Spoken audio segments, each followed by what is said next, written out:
Hey there. So we're kicking off this new year, this new season, with the pep talk that I feel like everybody needs to hear right now. It's really like what I would tell you if you and I were having like a real heart to heart with the three things that I think you actually need to hear to reach your goals. They might not be easy to hear, but they're important. So buckle up and let's dive into the episode. Welcome to the Smart Gets Paid podcast with me, Leah Niederthal. I help women land higher paying clients in their independent consulting businesses, but I've never been a salesperson. My background is in corporate marketing, and when I started my first consulting business, I learned pretty quickly that it's about 1,000 times harder to sell your own stuff than it is to sell someone else's. So I taught myself how to do it, and I created the sales approach that I now share with my clients so they can feel more comfortable in the sales process, get more of the right clients, and get paid way more for every client contract. So whether your client contracts are $5,000, $100,000, or more, if you want to work with more of the clients you love, do more of the work you love, and get paid more than you ever thought you could, then you're in the right place. Let's do it together. Thanks for tuning in, and don't forget to rate, review, and share. Hey there, Leah here, and thanks for tuning in. I hope that wherever you're listening to this, wherever you are right now, you're having a great week, making some good progress on your business, and taking some time for you. So it's the first of the year, right? Everyone's feeling like we've turned a new page. I still have this cold from last year, but whatever. But we've turned a new page. Like now is the time, and this is the year. This is the year that you're going to do the things that you've been saying you're going to do, right? You're going to reach out to the people. You're going to figure out what value-based pricing really is, and you're going to do it in your business, or you're going to stop saying yes to clients who aren't a good fit. Like all of these things, like this year, you're really going to like really actually do them, right? And so what I want to do now is give you the talk that if you are like the vast majority of the women I talk to, then this is the pep talk that you need to hear right now in this moment. And I know this because I talk to a lot of women independent consultants, and trust me, a vast majority need to hear this. So there is a really high likelihood that you can benefit from this pep talk too. And actually, maybe it's sort of less of a pep talk and more of what we call in the South a come to Jesus talk. Now, a come to Jesus talk is a serious, like no nonsense conversation when somebody hears the unvarnished truth they need to hear. And it's really when you have to like look a problem in the face and motivate to change, right? Of course, the literal phrase come to Jesus comes from Christianity, obviously, where the phrase coming to Jesus is like a moment of reckoning or repentance or realization. And of course, over time, it sort of entered the culture, at least in the South, to really describe any serious conversation that forces someone to sort of confront some hard truths or take accountability. Think of it as like the conversation you have when sugarcoating is no longer an option and you just need to be real and honest and direct. Now, as a Jewish woman, a Jewish woman who grew up in Nashville, Tennessee, a come to Jesus talk doesn't have anything to do with actual Jesus, right? It's the second meaning. So this come to Jesus talk is what I would tell you if I was just going to tell you the real, honest truth about what you need to do to build your business and what you sort of need to hear right now. So what's prompting this? So I had a call with a woman who had been running her business for many years, like over 15 years. And for all of those 15 years, she had gotten clients through her relationships and people she knew and doing some, networking in her local area. And she'd been doing pretty well, actually, like at a level that was sustaining her family. But she came into my orbit because she really wanted to put a system in place to get clients from outside of her small circle of people that she knew. I mean, among other things, like there were other goals too. She wanted to make more money, but the biggest reason was to get clients from outside of her network. And she'd been working to that end for a while and, doing some things, but she had also sort of gone kind of quiet. And she and I had a call. And in that call, she told me that she hadn't gotten a new client since she had started doing things in a different way, which had been about, 7 or 8 months at that point. And she was stressing out because she wasn't getting new clients. She was starting to go into debt. And then she started to worry about whether her business was even viable. And when we sat down for our coaching call, I said, how can we make this a valuable call for you?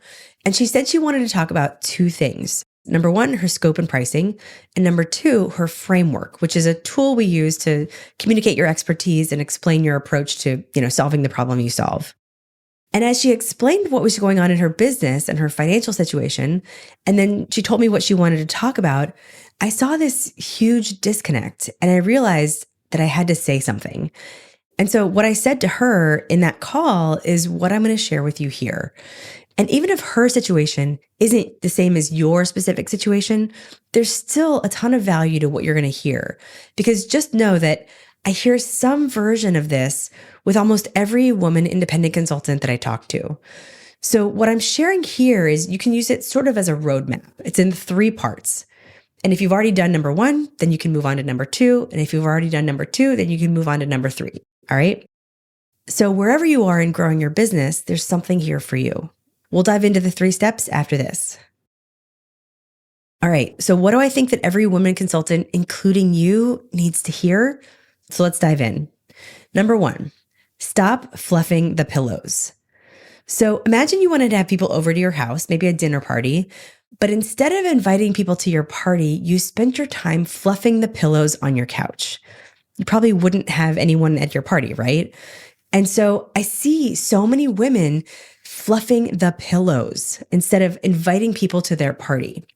Because for most women consultants, the most pressing issue in terms of your business and your revenue is your pipeline. And when we say pipeline, we mean the number of potential clients you're talking to. And for most women, they don't have enough in their pipeline. We just had the CRM setup bootcamp a while back. And the first thing we do is set up your pipeline in your CRM. And what a lot of women realize at that point is that they just don't have that much in their pipeline. So if that's you, you're not alone. But the problem is that when your biggest issue is your pipeline, but you're spending time on things that will not fill your pipeline, then that's fluffing the pillows. So when the woman I mentioned earlier told me that she hadn't gotten a client and that she was going into debt, and yet she wanted to talk about 2 things that I knew absolutely would not solve that problem, I sort of paused for a second and I said to her, my exact words were, if I could be totally frank, both of these things are fluffing the pillows. I said to her, I was like, the missing piece, the reason why you haven't gotten the clients is because you haven't done the marketing. And the rest of our conversation was about what she actually needed to do to solve her pipeline problem. And I want to share that with you because the reason why most consultants aren't getting clients into their pipeline is because they aren't doing the marketing or not doing it with any consistency or regularity. And instead, they're doing things that are behind the scenes or they're tweaking things that, might feel more comfortable, but aren't going to solve the pipeline problem. And, in terms of doing things that are behind the scenes, listen, for overachievers like us, we like to fail in private, right? And we feel more comfortable behind the scenes. So we like to work on things that feel comfortable and are safer. But those things will not get you new clients. They won't get you leads because that isn't marketing. So stop fluffing the pillows. Oh, and by the way, when I say marketing, I don't mean your website. I cannot tell you how many women I talk to who need consulting clients and don't have a system to get consulting clients. And to solve the problem, they hire someone to redo their website. So here's some real talk. Your website is a tiny corner in a vast internet, and no one is stumbling on it, right? Nobody's just stumbling upon your website to learn about you. Your website is for credibility, not findability. It's so that the potential clients that you're talking to, or those people who are considering reaching out to you, can see that you're a real human. And listen, I get it. Like maybe your website doesn't really reflect what you do, right?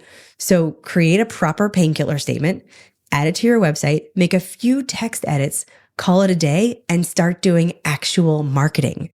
So post on LinkedIn with your point of view on topics your clients care about. Use our shoulder tap framework to start conversations with potential clients. Turn your LinkedIn profile into something that actually makes you look like an expert. Signal the right clients.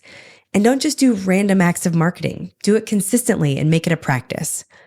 So stop fluffing the pillows and start doing things that will actually solve your pipeline problem.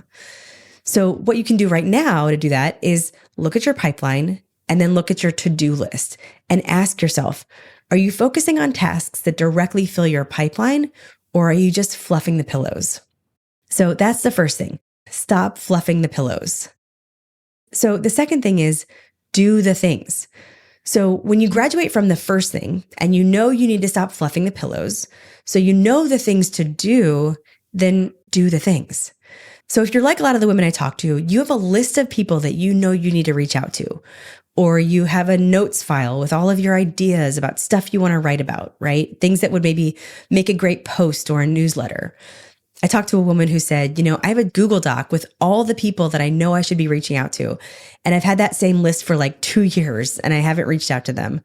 And honestly, like everybody has their own personal version of that, right?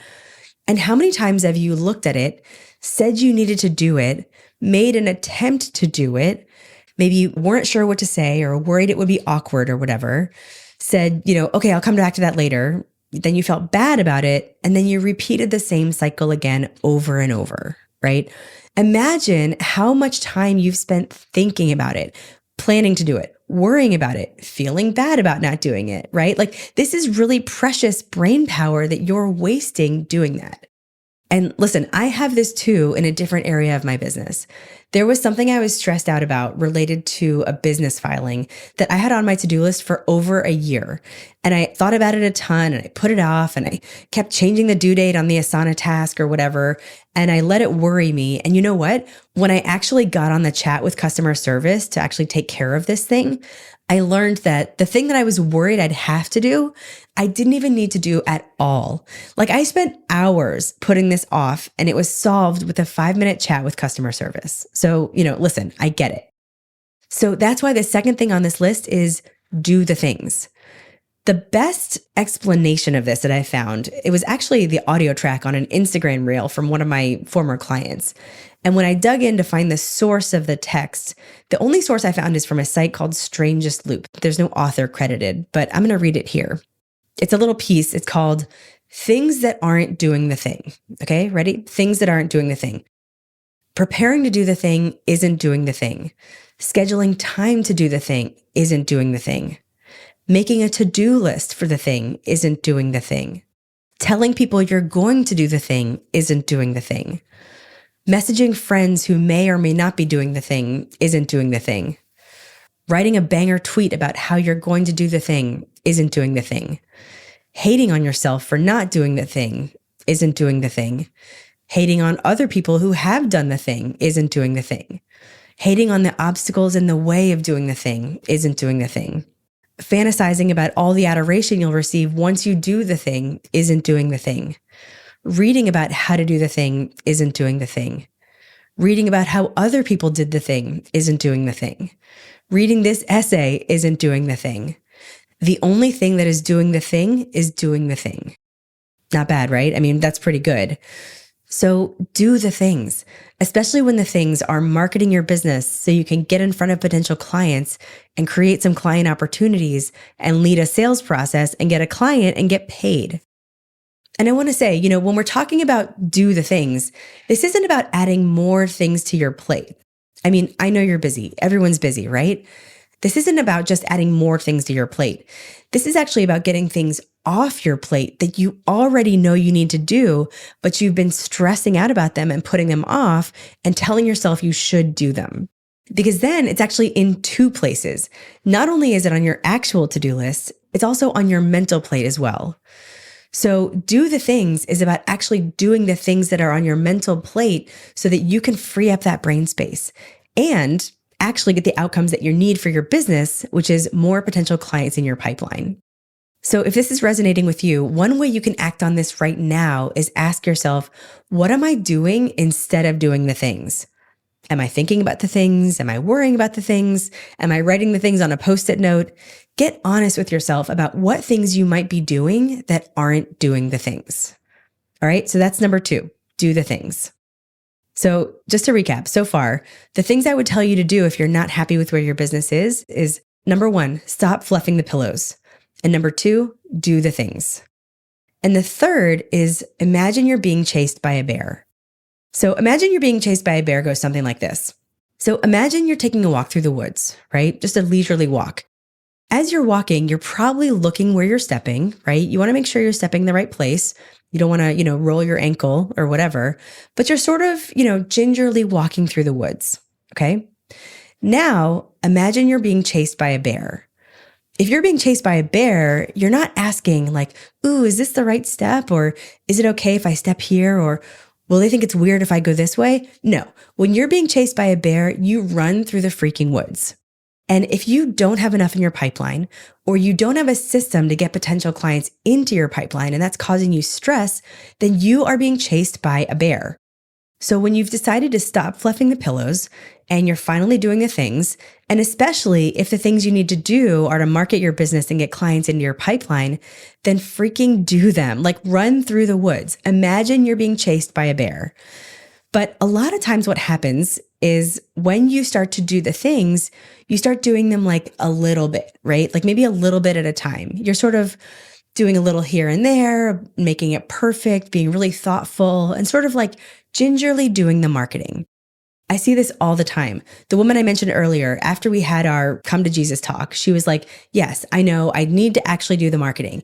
And I am. My copywriter and we've decided that we're going to post on LinkedIn twice a month. And I was like, I got to tell you, like, that's not enough. When you're in a situation where you need to fill your pipeline, then you need to do more marketing. Like we have this tool in the academy called the Sustainable Marketing Strategy that lets you create a plan with a set of marketing activities and frequency that you can dial up or down based on, what's going on in your business and your life. And it's designed to help you stay consistent and do the level of marketing that's right for your business in that moment. So in the Sustainable Marketing Strategy, there are 3 levels. There's maintenance mode, which is the set of activities and frequency that you do when your business is just sort of humming along, right? Like day-to-day stuff. There's simmer mode. So when you're busy or maybe traveling and you don't want to or need to do much marketing, but you do want to keep the pot on the stove, right? And then there's power mode, which is when you dial up your activities and your frequency because you either want to or you need to make things happen. This is a really flexible framework that lets you stay consistent with marketing so that you don't freak out and do like a ton of marketing and then get a client and then stop doing marketing and then freak out again down the road, right?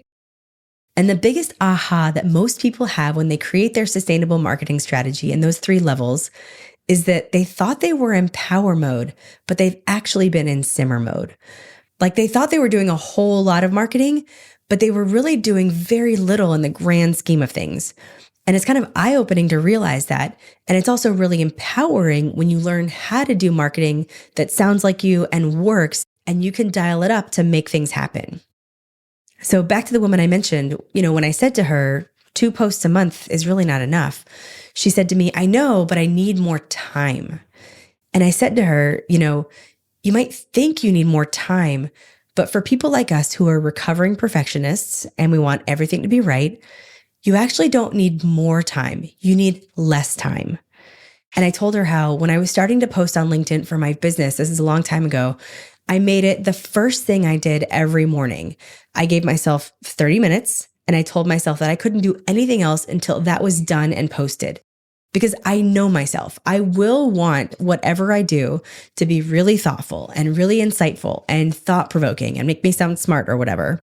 And I will allow myself to close the tab or walk away if it's just not flowing, and I'll move on to something else. So that was the rule I made for myself. And it worked. I started posting consistently and I got into a really good habit. Was every post groundbreaking? No. Looking back now, were some of them total crap? Yes. But my goal was to build the habit. And so I gave myself less time, not more. Now, if you have a completely full pipeline or you've gotten your entire year booked out or whatever, sure. Maybe you don't need to run through the woods imagining that you're being chased by a bear. Maybe you can sort of gingerly walk through the forest. But I know for a fact that that's not most women consultants. And there's a great quote that I've held onto for a while that's really helped me. It says, the reason why you do things well at the last minute is because that's the minute you release the expectation that it has to be perfect. I'm going to say that again. The reason why you do things well at the last minute is because that's the minute you release the expectation that it has to be perfect. So we have to sort of manufacture the last minute. Ask yourself, what would I do if I was being chased by a bear? And what would you do? Write the email and press send. Write the post and press publish. Put down a number in a proposal and then don't negotiate against yourself. And then press send on the proposal. Imagine you're being chased by a bear. So those are the 3 things that I think every woman consultant needs to hear right now. Stop fluffing the pillows, do the things, and imagine you're being chased by a bear. And of course, if you want help to do that faster than you can do on your own, check out the Academy and apply at smartgetspaid.com/academy, and we'll see if we can help. Because it's hard, and it takes not just motivation, but accountability. But this is the important work in your business. And it's the important work to grow as a business owner. And you can do it. All right? So Happy New Year. From the Smart Gets Paid team and me, we're wishing you a successful, enjoyable, and profitable year.